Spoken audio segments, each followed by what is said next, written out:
homogeneity and independence. So the procedure for chi-squared tests for homogeneity and independence are pretty much the same as for goodness of fit. Couple of small differences. So in this data set called Popular, which I think is from an R package, students in grades 4 to 6 were asked whether good grades, athletic ability, or popularity was most important to them.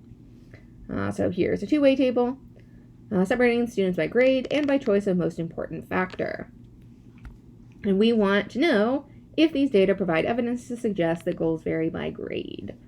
This is a mosaic plot. We haven't really looked at mosaic plots, but in mosaic plots, they're like a bar graph.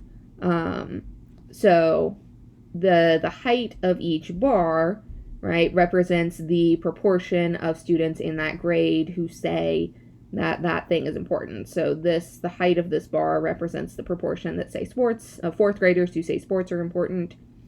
The height of this represents the proportion that say popularity is important, and this represents the proportion that say grades are the most important.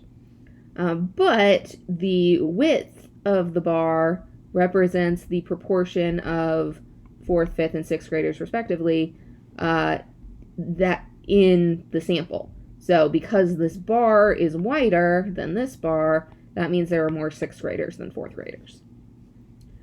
So the area of each of these rectangles represents the proportion of students in each of these individual cells over the total. So this is a chi-squared test of independence. Our hypotheses, our null, is that that grade and goals are independent, or there is no association between grade and goals. Goals do not vary by grade, something like that. Our alternative is that grade and goals are dependent, that goals do vary by grade. There is an association. Again, your chi-squared statistic is the sum of the observed values minus the expected values squared divided by the expected values. And the difference, one of the big differences, is that your degrees of freedom is now calculated as your rows minus 1 times your columns minus 1.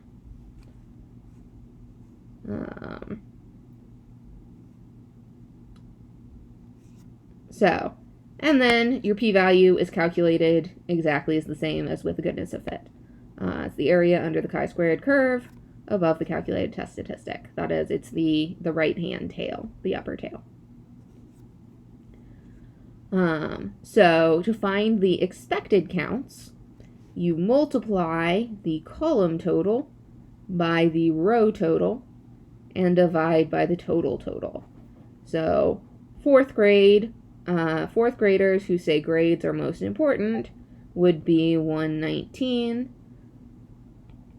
which is here, times 247, which is down there, and then divided by 478. And if you plug that into a calculator, you get 61. And then the fourth graders who say popularity is important would be 119, because that's the row total, times 141, which is the column total, and divided by, again, the total, 478, and that gets you about 35. And so on, repeat for every cell in the table. So what would be the expected count for the fifth graders who say popularity is most important? It's going to be, again, the row total, 176, times the column total, 141, divided by the table total, 478. And it's about 52. Our observed count is 55, so that means more than the expected number of fifth graders have a goal of being popular. And here's the expected counts. So then our chi-squared statistic, we do the observed minus the expected squared divided by the expected, and we add them all up. So 63 minus 61 squared over 61 plus 31 minus 35 squared over 35 plus 25 minus 23 squared over 23, all the way down to 32 minus 34 squared over 34. And when we add all of these up, turns out we get a chi-squared statistic of 1.31, which is not very large. Our degrees of freedom, right? Rows minus 1, we have 3 rows. Columns minus 1, we have 3 columns. So 2 times 2, 4 degrees of freedom. Sketch the chi-squared curve. Degrees of freedom is 4. Our chi-squared statistic was 1.31.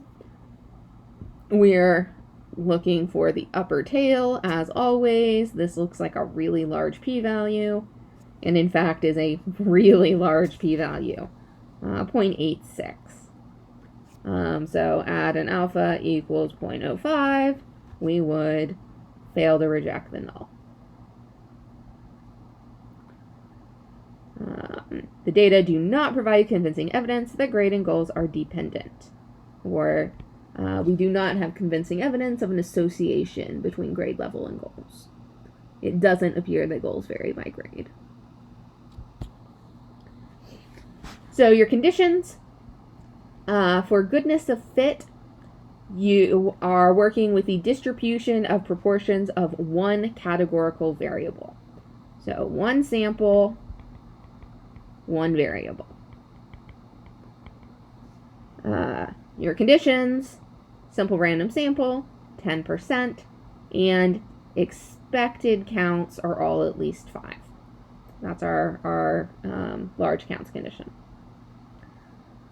Homogeneity is the difference in distributions of one categorical variable across populations or treatments. So 2 plus samples, one variable. The condition here, so it has to be stratified random sampling. So you sample 25 freshmen, 25 sophomores, 25 juniors, and 25 seniors. Or you sample 30 male students and 40 female students. Or something. It has to be stratified. You do random sampling within those strata, right? Within, or, populations of, you randomly sample 500 from people from each of 3 cities, or something like that, right? Multiple samples. That's the stratified part. Or a random experiment where people are, or whatever, subjects are randomly assigned to multiple treatment groups. So still random, but stratified. And 10% condition, all expected counts at least 5. For independence, it is one sample, 2 variables. So we're back to the simple random sample and 10% condition, and expected counts at least 5. So let's do some practice. For each of these, just determine whether it's goodness of fit, homogeneity, or independence. Annie randomly samples 300 residents of her town and asks them which of the 3 mayoral candidates they will vote for in the next election. She wants to determine if age is correlated with voting preference. So, one sample, 2 variables, right? Age and voting preference, that would be independence. Sarah is in charge of ordering t-shirts for her senior class, which has 200 members. Rather than asking every member what size they want, she samples 20 members and compares the results to the proportions of shirts of each size ordered last year. So, one sample, comparing to one variable, right? The variable is the size. That would be goodness of fit. Comparing to an established distribution.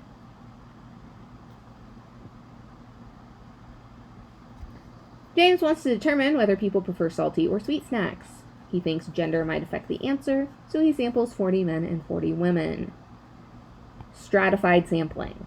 That makes that homogeneity. Mark finds a survey from 1942 that says that 18% of people say their favorite color is blue, 12% say red, 21% say green, 11% say yellow, 17% say purple, and 21% chose a different answer. He wants to see if these proportions are still true today. No, there's no indication of strata, right? We're assuming he's just going to take a simple random sample with one variable, which is color, so that makes that goodness of fit.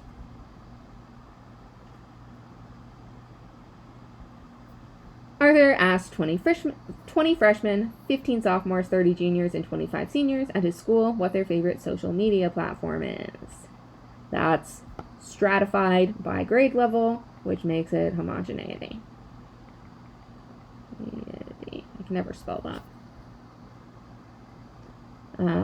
Ingrid asked 500 people what their religion is and how many children they have, looking to see if there's a correlation.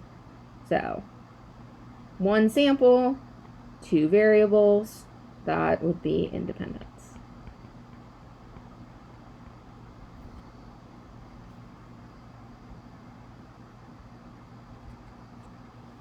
An experiment compared two different antidepressants and a placebo for effectiveness in helping cocaine addicts prevent a relapse. Here's the results.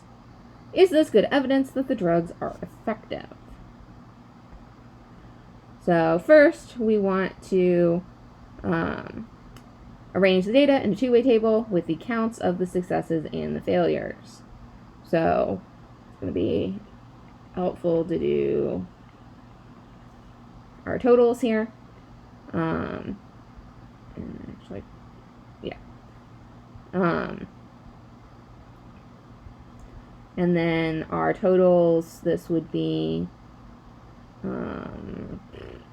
24, and this is 48. With a total of 72. Table total of 72. So we have 3 rows, 1, 2, 3, and 2 columns. The explanatory variable is the treatment. The response variable is success or failure. Our null hypothesis is going to be that, right, we're looking for an association between the treatment level and the relapse, right? Whether all treatment levels are equally likely of relapsing.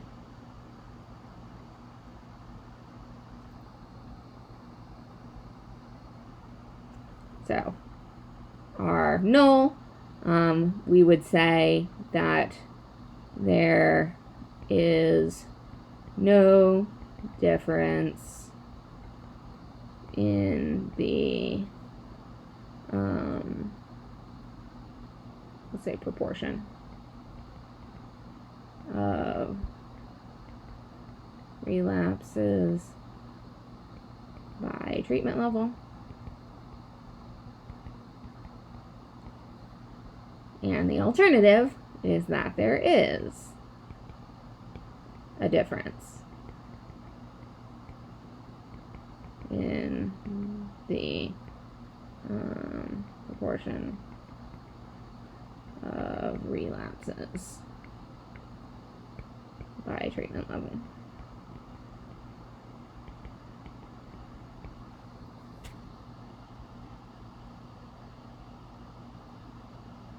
Okay. We're going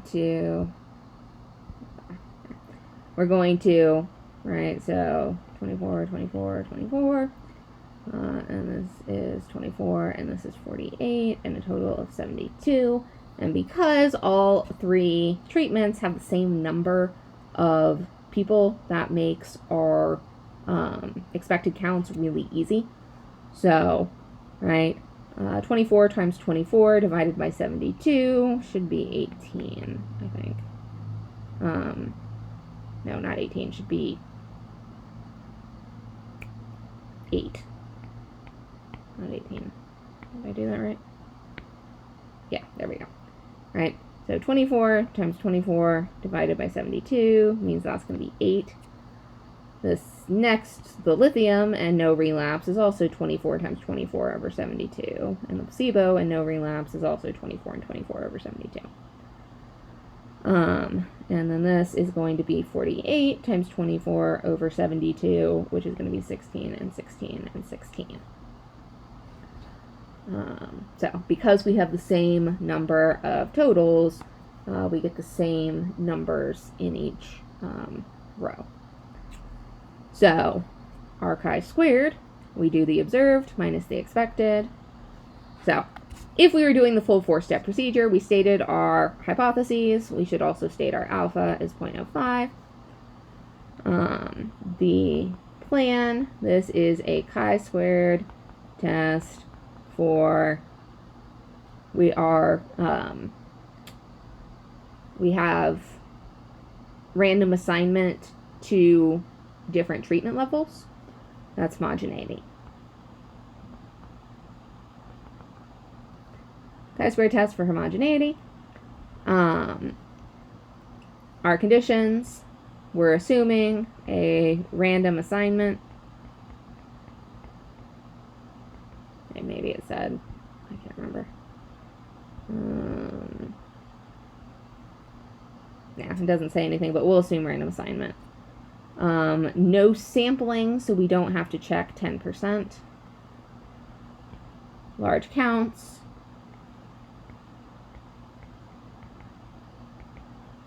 All expected are at least 5.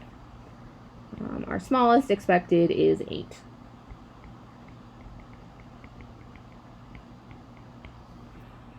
Okay? Now we can do the chi-squared. Our specific formula is that chi-squared equals the sum of the observed minus the expected squared over the expected. So 14 minus 8 squared over 8 plus 6 minus 8 squared over 8 plus 4 minus 8 squared over 8 plus 10 minus 16 squared over 16 plus 18 minus 16 squared over 16 plus 20 minus 16 squared over 16. 14 minus 8 is 6. This is 4.5. 2 squared is 4. Over 8 is 0.5. 4 squared is 16. Over 8 is 2. 6 squared is 36. Over 16 is 2.25. 2 squared over 16 is 0.25. And 4 squared over 16 is 1. Very nice to be able to do that in my head. 2.5, 3, 6, 10.5 is our chi-squared statistic. And then we would do the chi-squared CDF with a lower bound of 10.5, an upper bound of 1E99, and we said degrees of freedom equals rows minus 1 times columns minus 1. So 3 rows, 2 columns is going to be 2 degrees of freedom. And so we can plug all of that into the calculator, and the picture is going to look like this, all right, with 10.5, and we shade this way, and it's a chi-squared distribution with 2 degrees of freedom. And so I need a better calculator. If we do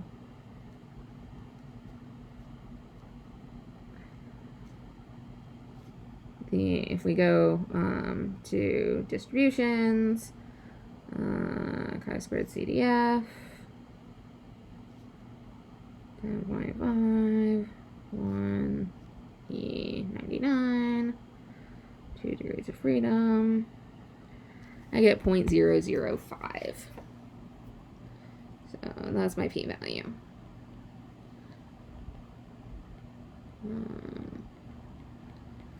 So then our conclusion, just like we always do for hypothesis tests, if the null is true, that there is no difference in the proportions of relapse and not relapse for the 3 treatments, there is a 0.005 probability of getting a chi-squared of 10.5 or greater purely by chance.